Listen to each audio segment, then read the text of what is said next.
From the News Channel 5 Storm 5 Weather Center, meteorologist Heather Mathis, happy Saturday. Today is one of those days you need to be weather aware, especially into this evening.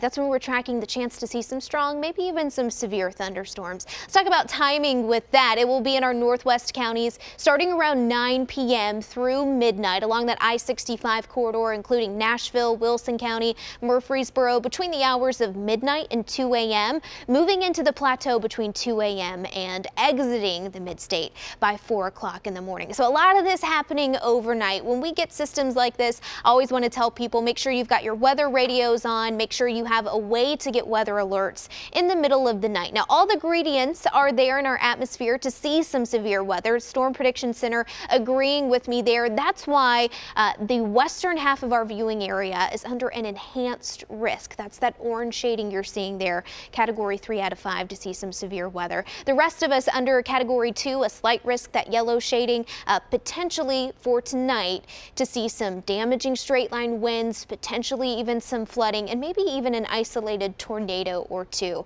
Flooding is one of my main concerns because of how much rain we have seen so far for the month of February. In fact, we've had over 8.5 inches this month. The record, all-time record for rain in February is over 12 inches. That was back in the 1800s. With this event coming through and another one at the end of the month, we might get close. I don't think we'll break it, but the ground is saturated. Rivers are already running high, so river flooding, flash flooding going to be a concern. Some strong damaging straight line winds on the leading edge of this line as it moves through, and like I said, maybe even an isolated tornado. That's something we're keeping an eye on, but the good news is the better dynamics, ingredients for tornadoes will be off to our west. Let's take a look at Exact Track. I want to help you time this out for your day. Around lunchtime, you'll need the umbrella handy. We're not talking about severe weather here, but some scattered showers, maybe even some heavy downpours and an isolated thunderstorm possible. Notice the heavier stuff out towards West Tennessee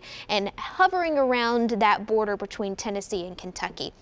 As we get closer towards 7, 8 o'clock, that line of showers and storms will be entering West Tennessee, getting closer to our area by 8, 9 o'clock, midnight. That's where I have it stopped here. That's when it's going to be moving through the I-65 corridor. Notice, got a lot of reds, purples with this, heavy downpours expected, and like I said, some really strong winds as well. As we go through Exact Track early on in the morning, 6 o'clock, look at this, most of it will be out of here. A few lingering showers out on the plateau, but if you're a late sleeper tomorrow, you'll probably sleep through this event. That's why I say make sure you've got some way to get weather alerts in case a warning is issued in your area. For Sunday, conditions look a lot better. We'll be drying out, decreasing clouds throughout the afternoon. Keep in mind, we do still have a flood watch that's in effect for all of those counties you see there in dark green until early tomorrow morning. Remember, the rivers, like I said, are swollen, so are our creeks. Something you want to keep an eye on if you live in a typically flood-prone area. Storm Vibe alert in effect tonight, 76 a high for today. Sunday, once the rain moves out, we'll see partly cloudy skies, 65 for a high to end our weekend. 63 on Monday, still above average. Remember, average high temperatures this time of the year, right around 55. Sunshine, dry conditions expected. Will be dry for most of the day on Tuesday as well, but late Tuesday night into Wednesday, another soaking round of rain comes to end the month of February. Hope you have a great rest of your day. Thanks for clicking on your weather forecast for you. Meteorologist Joe King will be back in later tonight with another updated look.